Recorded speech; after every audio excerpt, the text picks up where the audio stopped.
This is Eric from Pack Hacker, and in this video we're going to check out the Air Slim Pack 2, which I've been testing for the past 2 weeks. Let's dive in.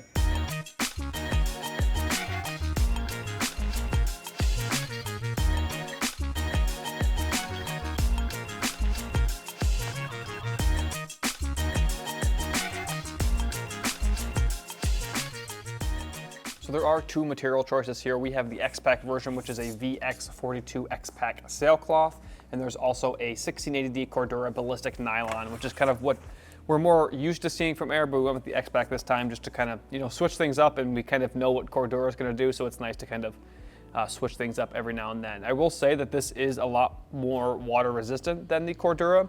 I also expected it to be a lot lighter. If you look at the two weights between the two bags, you're not saving a ton of weight here, which is kind of why I typically like X-Pack, because you save some weight on your back. So they're, in the grand scheme of things, pretty close in weight, but you just get more water resistance with this one and a little bit more durability with the Cordura. So not a huge difference in weight. So you've got YKK zippers. As you see, you got PU coated zips as well. So this thing is very water resistant. I have walked with it in the rain. Haven't had a ton of rain here lately, but it did hold up well. No water got inside the main compartment. Got Duraflex hardware and buckles and all that. Got a magnetic buckle on the sternum strap here. Very easy to pop open and closed. No problems with that. And just overall a pretty minimalistic bag here. We've got handles on the top here, the left side and the right side, depending on which way you're looking at it. No aeration or anything, but very well padded. I'm not sure how well I can show you that, but it is pretty well padded, so this is very comfortable to grab onto. This is a good personal item sized bag, so if you have this on the plane, you can kind of grab it pretty easily. Or if you're using, if you have a check bag, and then this could be your carry-on if you get one for free. And then when you stow it in above the overhead compartment, or if you put it in your trunk or something like that on the way to the airport, you can just grab it really quickly, very easy to latch onto. But for a bag of this size, it does feel like a little bit of overkill, but they don't really get in your way, and it's handy to have them, I think. On the back side, we do have a luggage pass-through, which kind of reinforces it being used as carry-on, but more of a personal item-sized bag, obviously. Have the luggage pass-through, and there's a hook and loop fastener here in the middle to kind of just keep it secure when you're not using it. And if you have a thinner telescopic handle that goes through here, you can also make it secure like this, so that way there's not as much extra strap and the bag isn't moving around so much. And it is going to be vertical when you put it on your luggage, because that's the way the strap sits, so you are able to get inside of the bag pretty easily when it is on top of your luggage. So pretty minimalistic going around here, but I do like how it looks, and it's held up pretty well as well. So for a bag that is just 12 liters, the harness system feels a lot more capable than that. It feels like something you'd see on a travel backpack, or even a hiking bag or something like that, because there is a ton of structure back here. And the X-Pack doesn't have a ton of structure, so this does add structure to the bag overall. It's just a little bit more than I was expecting, so some people might think it's a bit overkill. So on the back panel here, we have pretty nice padded sections here, 4 sections kind of broken up by an air channel in the middle, and then the luggage pass-through running through the middle as well. So good padding and good aeration as well, so you get pretty good breathability. And if it's hot outside, it is going to cause some sweat, but I haven't run into a backpack yet that doesn't do that. It's just kind of how all backpacks operate, at least for me personally. These shoulder straps here have, again, good padding, good aeration to kind of keep things cool, but if it's super hot, you are going to sweat. They have kind of a little bit of a S shape, as most backpacks are, you do see nowadays have that. They do feel a little bit more tailored to a masculine fit, but most people who have tried this bag on and all this do say it is pretty comfortable, so no complaints there.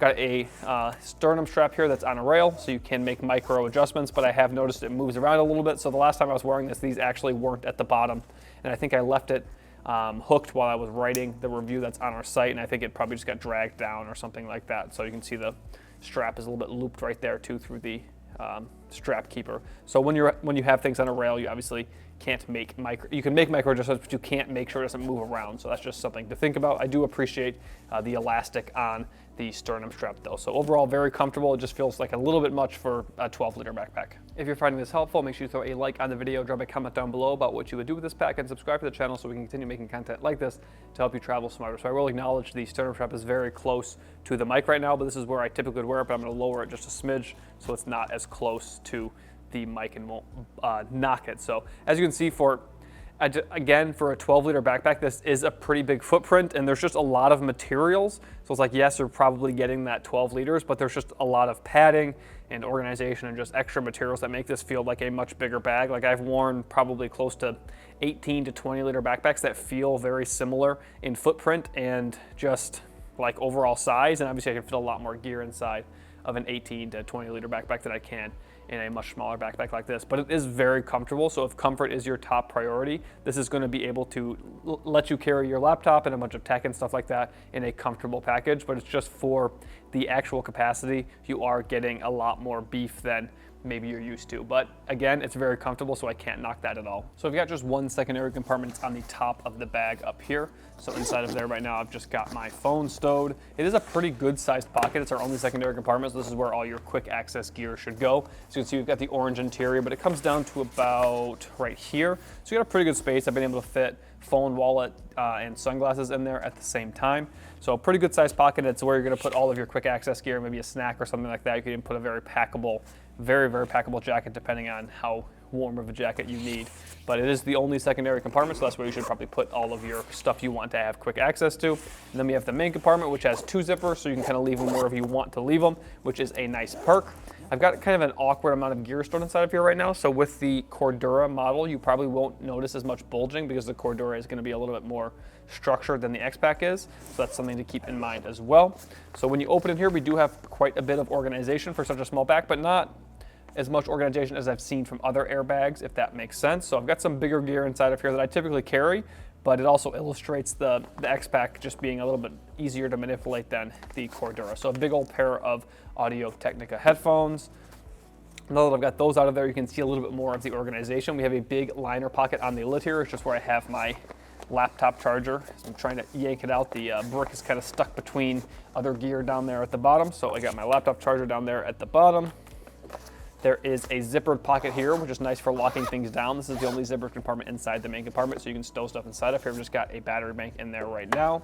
So a pretty big pocket. It comes down to about right here, and then we also have the key leash on this side. So you can put your keys inside of there, and then 2 mesh pockets right here. And I found these more challenging to use because I typically have pouches and stuff like that that are taking up the space on the bottom, and they just kind of share the same space. So I just most of the time did not use these 2 pockets because I have like my tech pouch and my toiletry pouch. Sometimes my headphones were down there, so it just kind of shares space. And that's something that when using this pack I noticed is that it's challenging to use all of the organization and still have room to put items inside. And again, this is a very small backpack. You're not supposed to put a ton of gear inside of here, but typically when I use a backpack, I expect to be able to use the organization and have a bit of space to put gear elsewhere, and that just hasn't really been the case because it is such a small bag. So it's really, you can kind of use this as your tech pouch, or you can put your tech pouch inside of here if that makes sense. Obviously, depends how much tech you have and all of that. It's just something to think about before you pull the trigger on this backpack. So inside of there's like 2 laptop compartments here. I guess I should say 1 laptop compartment and an accessory compartment. So I have just a Nintendo Switch, one with a Tomtoc case stowed inside of there. And then I also have my laptop stowed in the laptop compartment. So I have a bigger computer, so I kind of have to like push the edges of the backpack down to get access to it. This is a 15-inch MacBook. If you have a 14-inch, 13-inch, you're going to be fine, or even something smaller than that. But even with the bigger computer, I was able to get it out of there pretty easily. I think you can fit up to a 16-inch inside of there, but obviously a 16-inch is probably going to be a little bit more challenging than the 15-inch. And this is pretty well padded as well, and you have the soft material on this side to protect it. The elastic on this is not like nearly as well padded, so obviously I have my Nintendo Switch with a case, so it's not going to get bumped or anything like that. So I wouldn't know if I'd stow, you could fit another computer in there, but without a case or something to protect it, I don't know that I would necessarily do that. So that's all of the organization that is inside of this pack. Obviously there isn't a ton compared to some other airbags, but it still has quite a bit. And the biggest thing for me is that I'm not really able to use all of the organization and then still fit some larger items, which again, it's a smaller backpack, so it's probably me trying to shove too much stuff in there. But overall, pretty happy with all the gear I'm able to stow inside of here, as far as, you know, using this as like a personal item that I'm not expected to pack everything for every day inside of. And overall, I really like the X-Pack material. I just wish that maybe it took off a little bit more weight compared to the Cordura, because you're getting all that durability from the Cordura, but it adds all that weight. And when you switch to X-Pack, I'm expecting it to be a little bit lighter, and it just wasn't. But overall, very comfortable, can fit a great amount of gear inside of it, and it just looks really great, and that's what you expect from Air. So there you have it, the Air Slim Pack 2. Thanks for keeping it here, Pack Hacker, your guide to smarter travel. We'll see you in the next one.